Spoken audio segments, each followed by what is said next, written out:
Siéntanse gozosos de estar en la una y única iglesia que fundó Cristo, que es su esposa, su cuerpo, la ama, la alimenta y la cuida. Anuncio la buena noticia de nuestro Señor Jesucristo, según San Lucas, capítulo 13, versículo 1 al 9.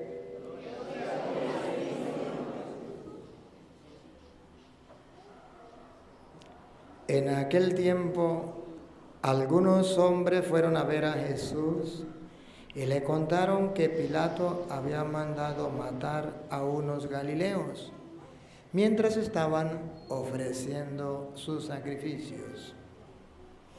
Jesús les hizo este comentario: ¿piensan ustedes que aquellos galileos, porque les sucedió esto, eran más pecadores que todos los demás galileos? Ciertamente que no. Y si ustedes no se arrepienten, perecerán de manera semejante. Y aquellos 18 que murieron aplastados por la torre de Siloé, ¿piensan acaso que eran más culpables que todos los demás habitantes de Jerusalén? Ciertamente que no. Y si ustedes no se arrepienten, perecerán de manera semejante. Entonces les dijo esta parábola: un hombre tenía una higuera plantada en un viñedo. Fue a buscar higos y no los encontró. Dijo entonces al viñador: mira, durante 3 años seguidos he venido a buscar higos en esta higuera y no los he encontrado. Córtala. ¿Para qué ocupa la tierra inútilmente? El viñador le contestó: Señor, déjala todavía este año. Voy a aflojar la tierra alrededor y a echarle abono para ver si da fruto. Si no, el año que viene la cortaré. Palabra del Señor. Gloria a ti, Señor Jesús. Digan conmigo: Santo y Divino Espíritu. Santo y Divino Espíritu. Lléname plenamente. Lléname plenamente. De tu luz. De tu luz. De tu sabiduría. De tu sabiduría. Así sea. Así sea. Siéntese un momentico. Hoy la palabra de Dios nos invita a la reflexión en este tiempo de Cuaresma. Lo que van a leer, pueden acercarse. El Evangelio es de San Lucas, capítulo 13, versículo 1 al 9. Se divide en 2 partes.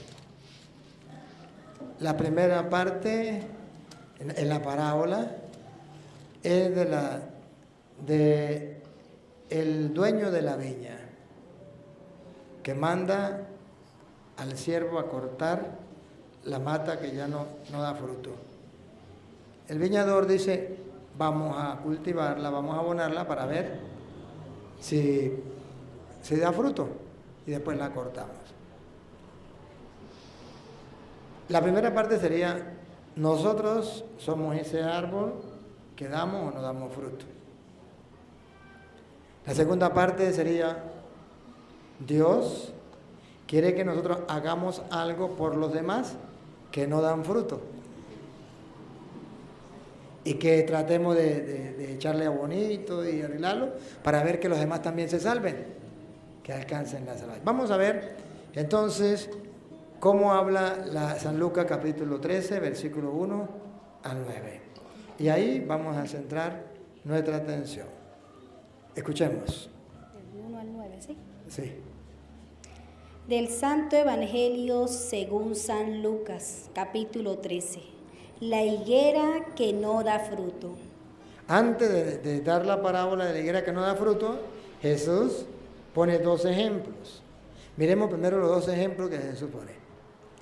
En ese momento, algunos le contaron a Jesús una matanza de Galileos. Pilatos los había hecho matar en el templo, mezclando su sangre con la sangre de sus sacrificios. Jesús les replicó: ¿creen ustedes que esos galileos eran más pecadores que los demás porque corrieron semejante suerte? Yo les digo que no. Y si ustedes no renuncian a sus caminos, perecerán del mismo modo. ¿Escucharon? El primer ejemplo, aquellos que Pilato mató. Y Jesús dice, ¿creen que ellos eran más malos que la demás gente? Y Jesús dice, ciertamente que no. El segundo ejemplo. Respondió Jesús, les dijo: ¿pensáis que estos galileos, porque perecieron tales cosas, eran más pecadores que... El 4, el versículo 4. o aquellos 18 sobre los cuales cayó la torre en Siloé y los mató? ¿Pensáis que eran más culpables que todos los hombres que habitan en Jerusalén? Os digo no. Antes, si no os arrepentís, todos perecéis igualmente. Pone dos ejemplos, los allá de Jerusalén y los galileos. Y dice, ¿qué creen ustedes? ¿Estos eran más pecadores que la demás gente? Y le aseguro que no. Y luego dice, y si ustedes no se convierten, van a perecer igual que ellos. Voy a tratar de traducírselo en castellano antes de irnos a la parábola. ¿Por qué la gente pensaba que los que murieron allá, los galileos, eran más malos que ellos? Porque resulta dos cosas. Uno, que yo soy capaz de ver el pecado de ella. Porque es fácil ver uno el pecado de ella. Lo difícil es ver mi pecado. Segundo, porque yo considero que el pecado de ella es más grande que el mío. Entonces digo, ella sí se va a condenar. Yo no. Y ese es el problema. Y ahí donde Jesús dice, no, así no es. ¿Y por qué? Primero, la primera parte. Usted y yo somos capaces de ver los pecados de los demás. Pero como no reflexionamos, como no nos iluminamos con la palabra de Dios, no descubrimos nuestros pecados. Por eso usted y yo casi siempre decimos que no tenemos pecado. ¿Para qué me confieso? Yo pecado no tengo. Y cuando me voy a confesar, padre, yo ni pecado tengo 1 año, 20 años sin confesar, yo ni pecado tengo. No es que no tenga pecado, es que nos cuesta reflexionar cuáles son nuestros pecados. O sea, todo lo que yo hago está bien, pero lo que hace la otra persona está mal. Los demás sí tienen pecado. Y Jesús dice, si sigues pensando así, vas a perecer como aquellos. Te vas a condenar porque no estás examinando su conciencia para ver qué es pecado y qué no es pecado. Segundo, la parte, el pecado mío, pues mire, yo no soy como la otra persona, yo no mato. Porque mire, el hijo de doña Petronila, ese sí es un pecador, ese sí mata, es un asesino. Yo de verdad que yo pecado no tengo. Yo no robo, pero mira, hay personas, yo sé, la vieja esa que trabaja en la bodega, una ladrona, lo roba a uno, me captan, pero resulta que Jesús dice, está bien, el pecado del hijo de Petronilo es ser asesino, es el pecado de él, y por eso si no se arrepiente se va a condenar. El pecado de doña Pánfila que vende en la bodega y lo que hace es robar a la gente, a lo mejor el que se descuida lo baja en la mula porque no se dio cuenta, entonces ese también se va a condenar. Jesús dice, sí, eso es pecado y se puede condenar. Aquí es pecado y se puede condenar si no se arrepiente.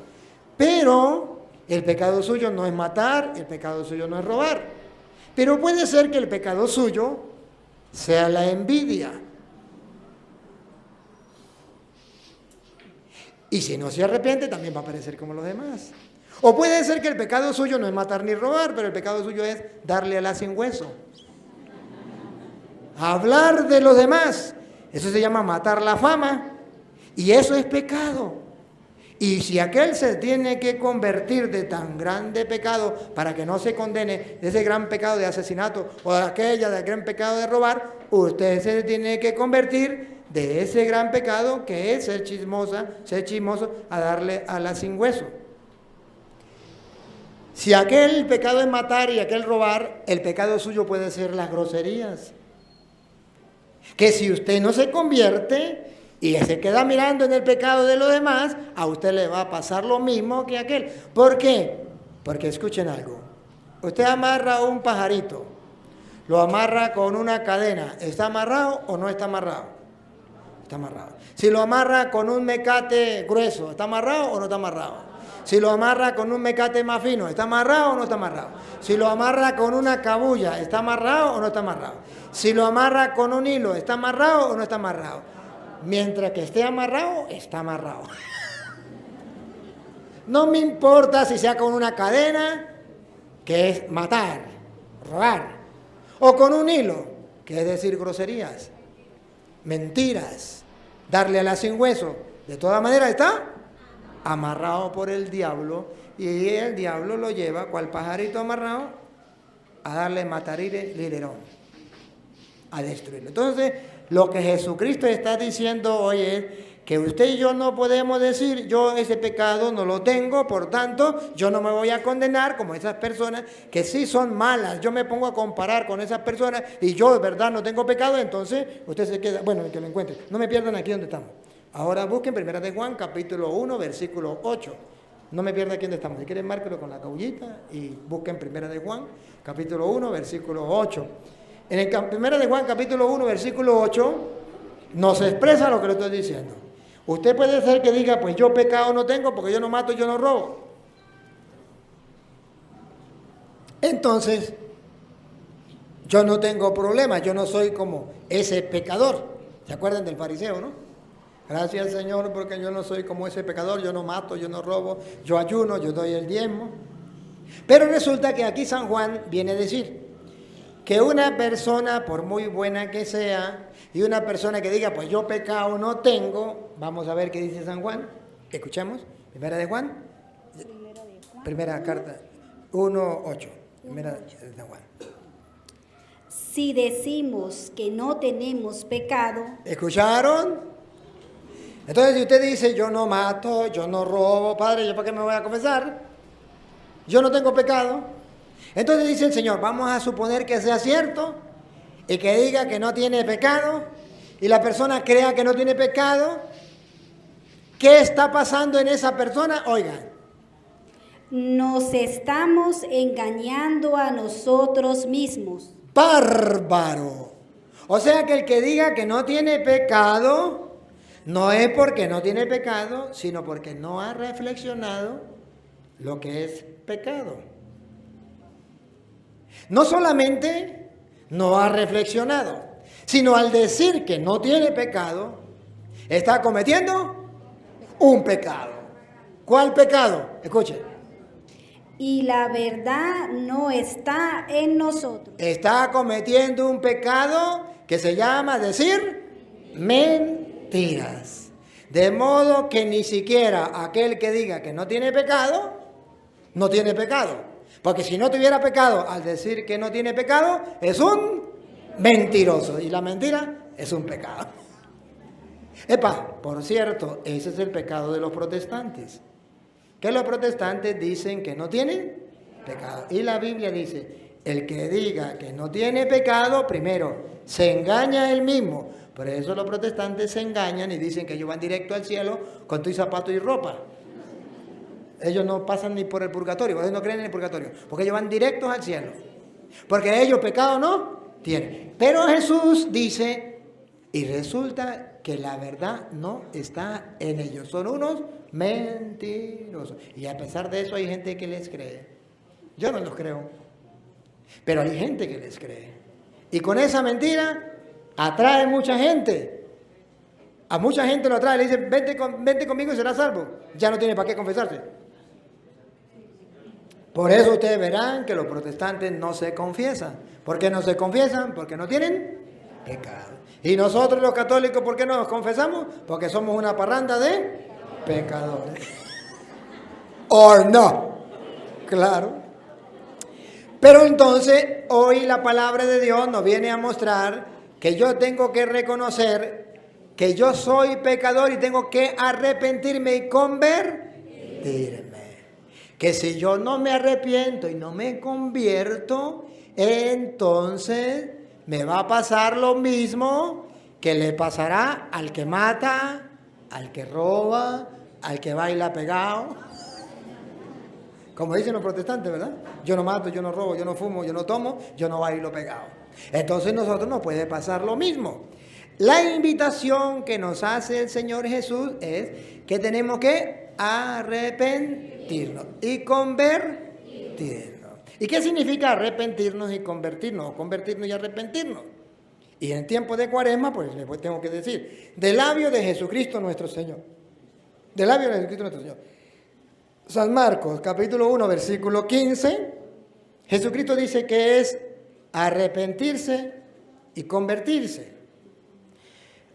Del labio de Él, usted y yo estamos seguros que eso es convertirse. Jesucristo propone la conversión. ¿Lo tiene?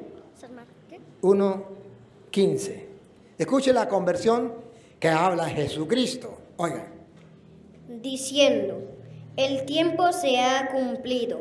El tiempo se ha cumplido significa que ya pronto nos va a llegar la pelona. No nos vamos a escapar. No nos vamos a escapar. Nos va a llegar la pelona pronto. El tiempo se ha cumplido. Bueno, vamos a mirar el tiempo que ha cumplido. El Hijo de Dios, Jesucristo, siendo el Hijo de Dios, ¿a qué edad murió? A los 33. Levante la mano los que tienen más de 33 años. El tiempo se ha cumplido. Están viviendo de sobra. Era hasta los 33. Ya se pasaron. El tiempo se ha... ya va. ¿Y qué significa el tiempo se ha cumplido antes de invitarnos a la conversión? Que ninguna persona puede convertirse si no piensa en la muerte. Por eso Jesucristo comenzó a predicar la conversión con estas palabras. El tiempo se ha cumplido. Que traducido al castellano significa solamente la persona que piensa en que tiene que morirse es capaz de convertirse. Es capaz de decir, caramba, yo no me quiero morir en pecado, yo quiero cambiar de vida, yo quiero luchar. El tiempo se ha cumplido. Siga. Y el reino de Dios se ha acercado. Aquí nos quita el sabor amargo de la muerte. El reino de Dios se ha acercado, está cerca. O sea, que cuando me llega la pelona, yo no tengo por qué desesperarme. Porque la amargura de la muerte, Jesús la limpia de esta manera, diciendo, el reino de Dios ya está cerca. O sea, que nadie, y si usted se llama nadie, usted tampoco, nadie puede ir al cielo sin antes morirse. El reino de Dios ya está cerca significa, nosotros no somos como los que no tienen esperanza. Nosotros tenemos la esperanza de un reino de los cielos que Dios nos tiene preparado para nosotros y por eso vale la pena convertirse y cambiar de vida. Porque el reino de Dios ya está cerca. Y si el reino de Dios ya está cerca, entonces la muerte está cerquita, el tiempo se ha cumplido, el reino de Dios ya está cerca, ya voy a ir al cielo. Mi familiar va a ir al cielo, mis hijos van a ir al cielo, yo también quiero ir al cielo, el tiempo se ha cumplido, el reino de Dios está cerca, entonces la muerte no es una desgracia, la muerte es el paso para el reino de Dios que ya está cerca. ¿Qué tan cerca? Puede ser media hora y en media hora estar muerto, puede ser una hora y en una hora estar muerto, puede ser un año, como puede ser 15 años, pero ya está cerca. Tan así que cada día que pasa es un día más de vida, pero también es un día menos de vida. Ayer, si usted se tiene que morir mañana, ayer le quedaban 2 días. Pero hoy le queda, bueno, la mitad de un día, ¿no? Ya está cerca, el reino de Dios ya está cerca. Entonces Jesucristo nos invita en la Cuaresma a reflexionar sobre eso. Y si el reino de Dios ya está cerca, yo no me amargo. Entonces la muerte no es una desgracia, no me pongo triste si estoy enfermo, el doctor me dice, tiene un cáncer, usted no tiene remedio, usted tiene un SIDA avanzado, se va a morir, usted tiene tal enfermedad, usted ya no tiene remedio, va a morir a su casa. Entonces usted no se amarga la vida porque sabe que el reino de los cielos, que es el reino de Dios, ya está. Entonces, como usted es creyente, simplemente tiene que hacer como un creyente. Padre, a tus manos encomiendo mi espíritu. Hágase en mí, según tu palabra o tu santa voluntad. Hágase tu voluntad en la tierra como en el cielo. No tengo problema en morir, porque yo soy creyente. La muerte es el paso de la frontera. Pasé la frontera para Colombia. Listo, más nada, es otra vida, pero se prolonga la vida, no termina. Y allá es mejor. ¿Ustedes no se dan cuenta que más de 8 millones de venezolanos han pasado la frontera buscando una mejor? Pues cuando uno se muere, va en busca de una mejor vida. La tierra prometida, el reino de los cielos, solo si lo creemos. ¿Cuántos venezolanos han creído que después de la frontera hay una mejor vida y han ido buscando otra alternativa? Esa es la muerte. Creemos que hay una mejor vida, no tengo problema, tengo que pasar la frontera, me voy al reino de Dios, ya me pertenece, no voy a sufrir como aquí, dice San Pablo, no hay luto, no hay llanto, no hay dolor, todo será alegría y gozo en el Espíritu Santo. ¿Qué más quiere? ¿Pollo licuado con pitillo? No podemos. Tenemos que disfrutar la alegría del creyente. Por eso Jesucristo, que es nuestro modelo, que es nuestro ejemplo, cuando estaba muriendo, una de las últimas palabras, Padre, en tus manos, ¿qué está diciendo en castellano? Para allá voy, para el reino de los cielos. Qué lindo, ¿no? No dio el ejemplo. Pero ¿cuándo lo vamos a creer? Yo lo creo, Padre. Segunda, ¿cuándo te vas a convencer de eso? ¿Cuándo vas a estar convencido 100% de modo que no le tenga miedo ni a la muerte? El tiempo se ha cumplido, el reino de Dios ya está. Entonces, cuando uno sabe que ya la pelona está cerca, pero que no es una desgracia, que es encontrarse con Dios, entonces viene la acción. Dale, ¿qué tenemos que hacer? Arrepentíos. Aquí viene lo de hoy. Si no se arrepienten, perecerán como los demás. Arrepentidos. ¿De qué tenemos que arrepentirnos? ¿Qué tenemos que cambiar? Pongamos la lupa. Y creed en el Evangelio. Ah, ya. Arrepentidos. ¿De qué tenemos que arrepentirnos si yo no tengo pecado? Si yo no mato, si yo no robo. Me debo arrepentir de que hasta esta hora no he creído en el Evangelio. Y para la muestra un botón. Mi hijo murió y lo he llorado y me he puesto bravo con Dios, he maldecido a Dios, hasta me volví ateo, me metí evangélico o lo que sea porque mi hijo murió. ¿Y cómo se le ocurre que haya muerto mi hijo?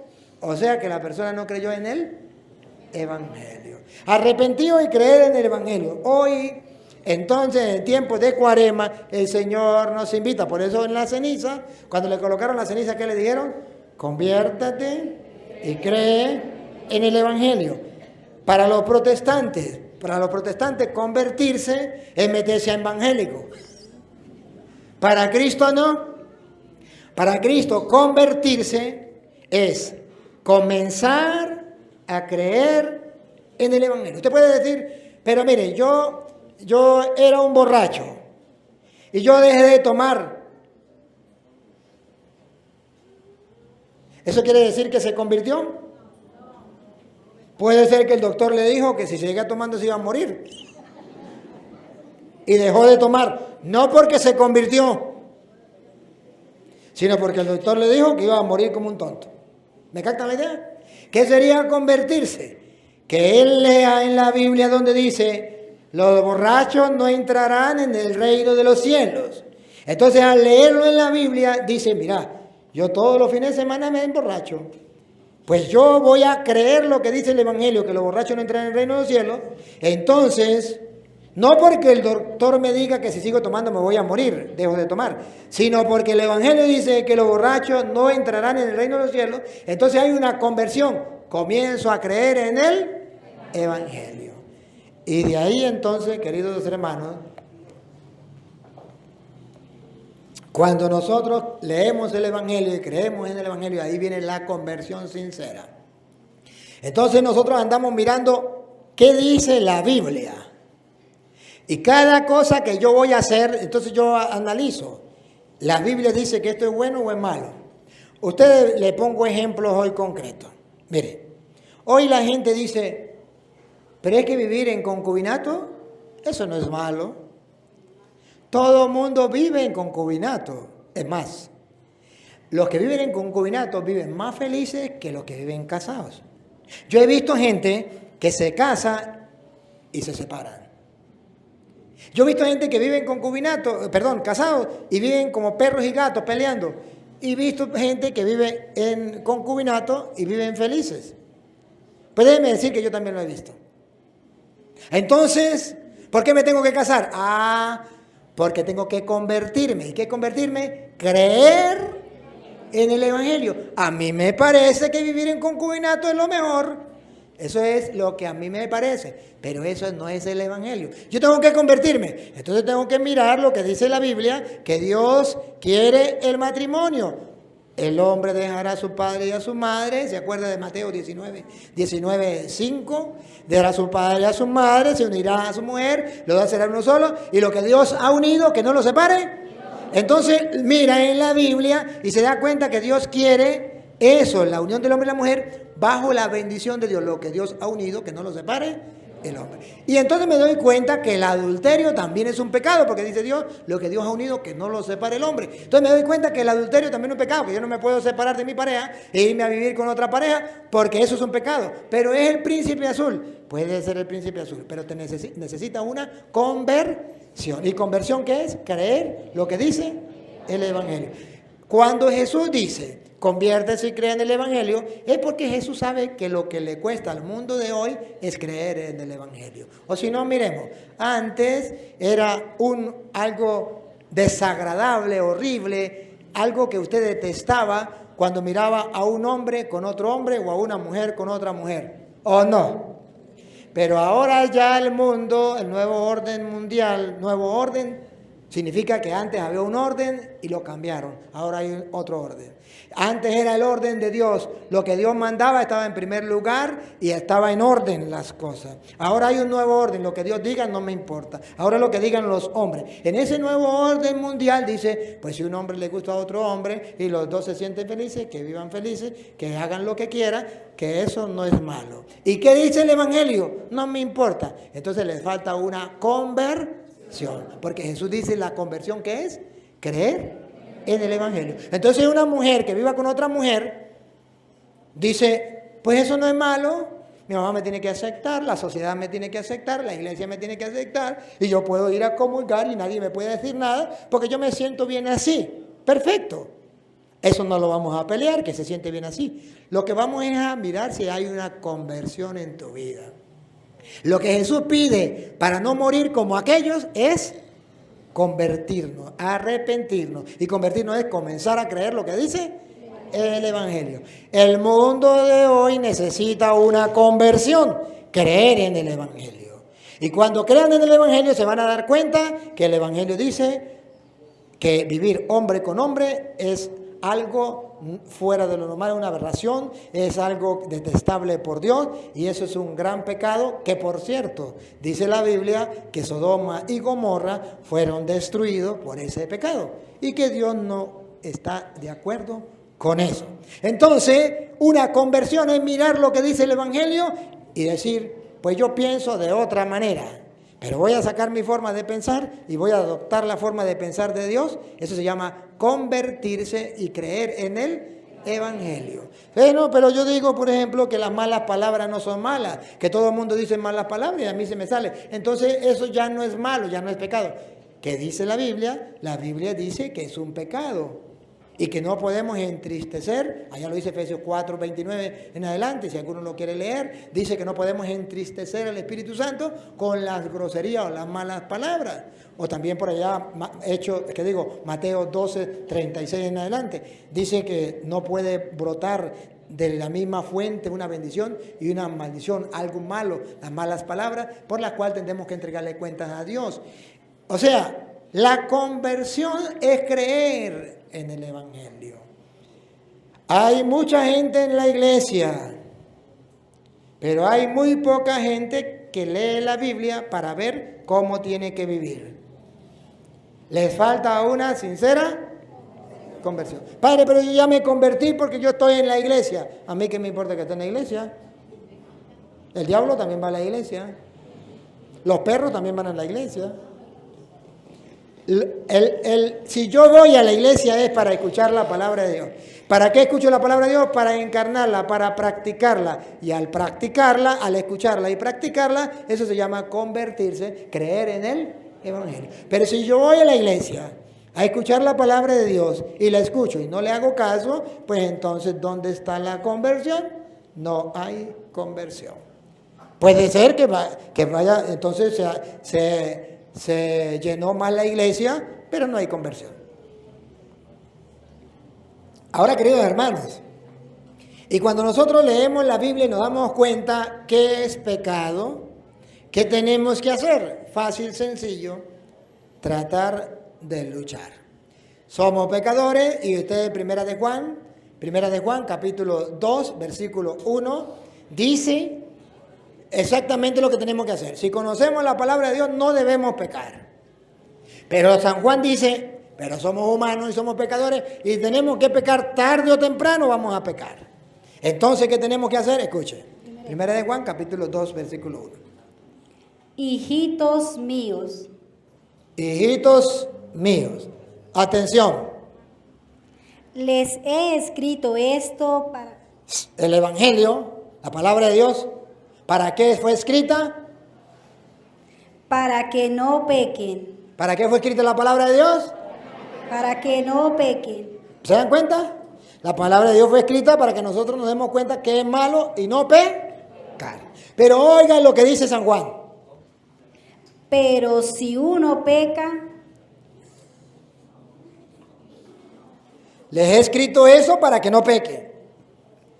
Pero va a llegar el momento en que usted, sin darse cuenta o dándose cuenta, pecó. Entonces, ¿qué? ¿Me he hecho a morir como Judas y voy y me cuelgo de un mecate? No, ¿qué hay que hacer si alguno peca? tenemos un defensor ante el Padre, Jesucristo el justo. ¡Ah, bárbaro!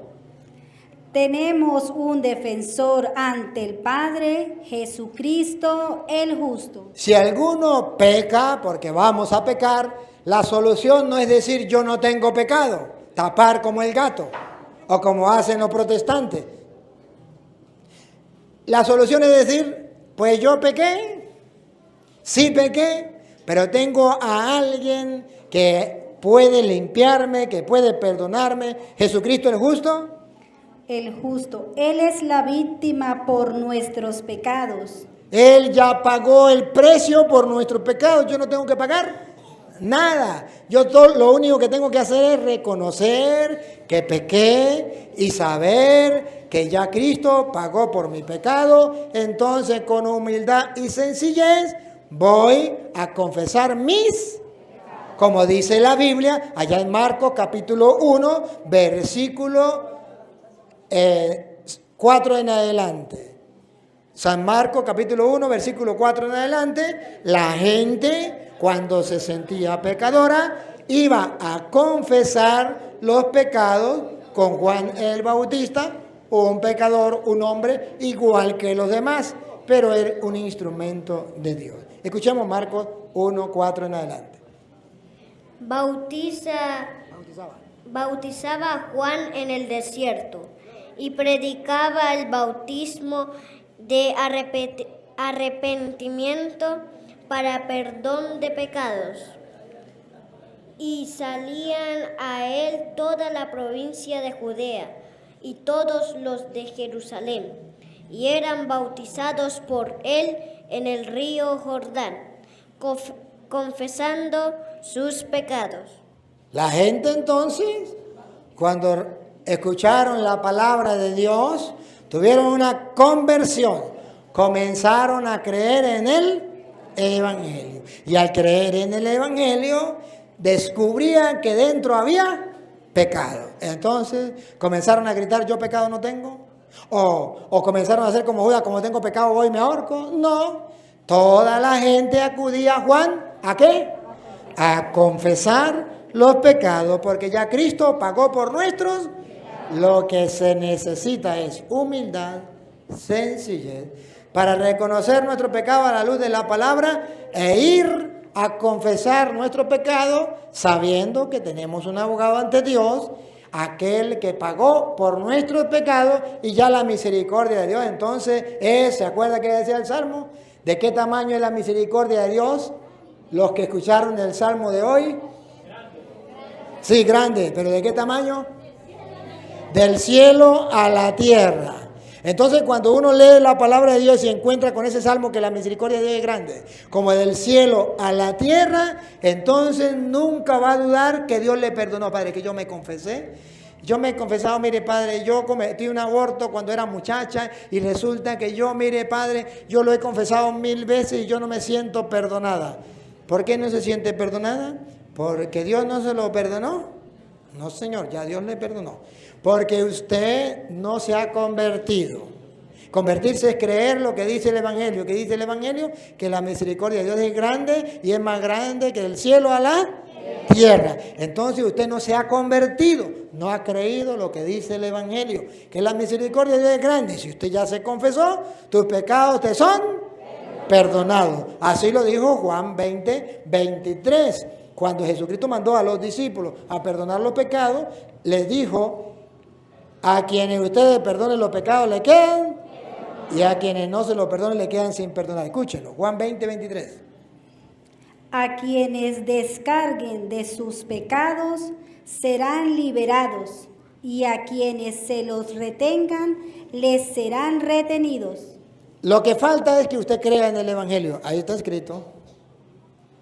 Pero es que el protestante, es que el pastor dice que no, que ningún hombre puede perdonar los pecados, que eso es mentira, que nadie tiene poder en la tierra para perdonar pecados. A ese pastor le falta conversión. ¿Qué es la conversión? Creer en el Evangelio. A los protestantes le falta conversión. ¿Qué es la conversión? Entonces ellos dicen, yo no necesito convertirme, yo ya estoy convertido porque yo soy evangélico. Eso no es conversión. Yo estoy convertido porque yo no fumo y yo no tomo. Eso no es conversión. Conversión es creer en el Evangelio, que Jesús le dijo: a quienes ustedes perdonen los pecados le quedan, y a quienes no se los perdonen le quedan sin. Eso es conversión. La gente acudía a Juan para confesar sus. Eso es conversión, creer lo que dice el Evangelio. El que diga que no tiene pecado es un mentiroso. Eso es conversión, creer lo que dice el Evangelio. Entonces los protestantes no se han convertido. Pero ojo, no le digan a nadie.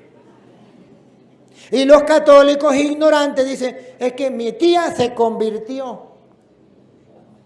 A mí cuando me lleguen y me dicen, es que mi tía se convirtió, y le digo, ¿y en qué se convirtió? Puede ser en una sirena. No, una sirena no. Entonces, ¿en qué se convirtió?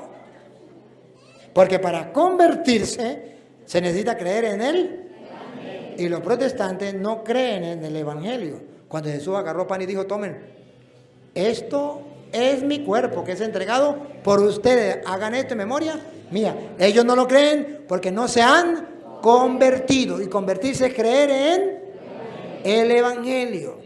Entonces necesitamos que todos tengamos una conversión, también los protestantes. De ahí que el católico debe saber que el protestante necesita conversión. Pero ¿cómo va a convertir un protestante si un católico no le predica la palabra? Entonces viene la segunda parte del Evangelio de San Lucas 13. La primera parte es los galileos que pecaron. ¿Creen que eran más pecadores que los demás? Los de Jerusalén que pecaron, ¿creen que eran más pecadores que los demás? No. Y si ustedes no se arrepienten, no creen en el Evangelio, van a perecer igual que los demás. Y ahora viene la parábola. Lanza Jesús la parábola. Dijo también esta parábola. Ahí viene. Atención, escuchemos. Tenía un hombre una higuera plantada en su viña, y vino a buscar fruto en ella, y no lo halló. Y dijo al viñador: He aquí, hace 3 años que vengo a buscar fruto en esta higuera, y no lo halló cortada. ¿Para qué inutiliza también la tierra?